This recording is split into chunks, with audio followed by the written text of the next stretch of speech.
President Ranil Wickremesinghe says that Sri Lanka will revamp all of its revenue collection system under the current program as another initiative to boost the government's revenue recovery of the country.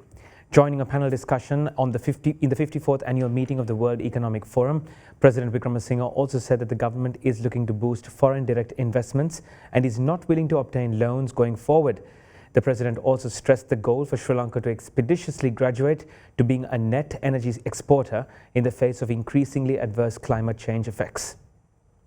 Addressing a panel discussion during his official tour to Switzerland to attend the 54th annual meeting of the World Economic Forum, President Ranil Wickremesinghe commented on Sri Lanka's outlook following the debt restructuring program. So what is the outlook for Sri Lanka after its debt relief? I must say we have performed well so far, and for the first time we've got positive growth. I would expect about 2% growth this year and maybe on to about 4 or 5 next year. The main issue we have is how do you repay this, because we've had a balance of payment issue. We have a question of budgetary issues also. Revenue is not enough for the expenditure. We are also revamping our total revenue collection system, and we want to have a revenue authority replacing the individual departments. Balance of payments concerned is how we attract new investments and what are the areas. We have a fair amount of solar and wind power far beyond our needs. How do you utilize it at the moment when there's a demand? And we are also going to sell part of it to India. But you have a bigger problem here. One is populism.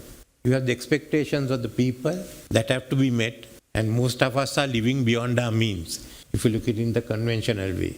Then your bond markets, others are at the moment have to operate on the conventional rules. Now, how do you have these two together? If you are going to apply the strict rules, all governments will collapse. In my view, you have got to sit down and take a view on this. How are we going to do it? Otherwise, this issue will go on. Your government must, at the end of the day, provide minimum facility that's expected. I mean, it's not so bad for us. We got into this problem because we took the loans on non-tradable goods. No way of paying back, but all our villagers today have paved roads, we have better buildings in schools. You have to resolve these issues. Sri Lanka, we can manage it. Just on this idea that you say Sri Lanka can achieve this, so talk about revenue collection, you're talking about taxes on households and businesses, you have an IMF schema.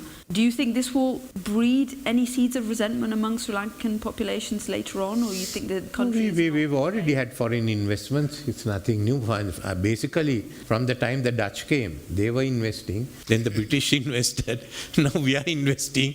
So in any case, we can live with foreign investment, and people are expecting foreign investment. So it's an open society. That's not a major issue for us. We think we want to make it on our own, but we don't want to add any more burdens. Meanwhile, President Ranil Wickremesinghe, addressing the roundtable organised by the Climate Vulnerable Forum in Switzerland yesterday, noted that he is dedicated to progressing investments in climate prosperity plans, including the development of investor sheets for finance mobilization.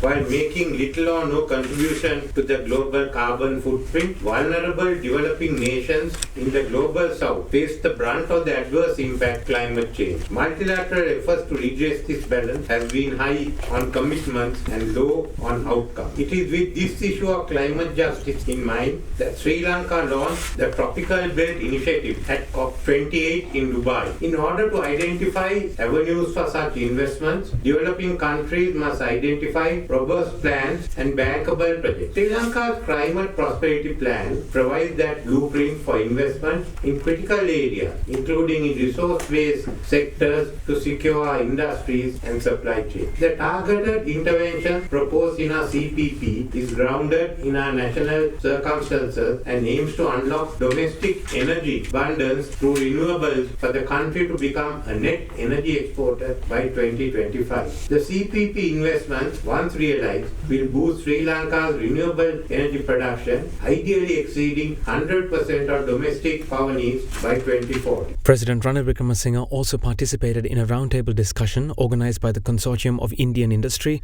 and the World Economic Forum yesterday.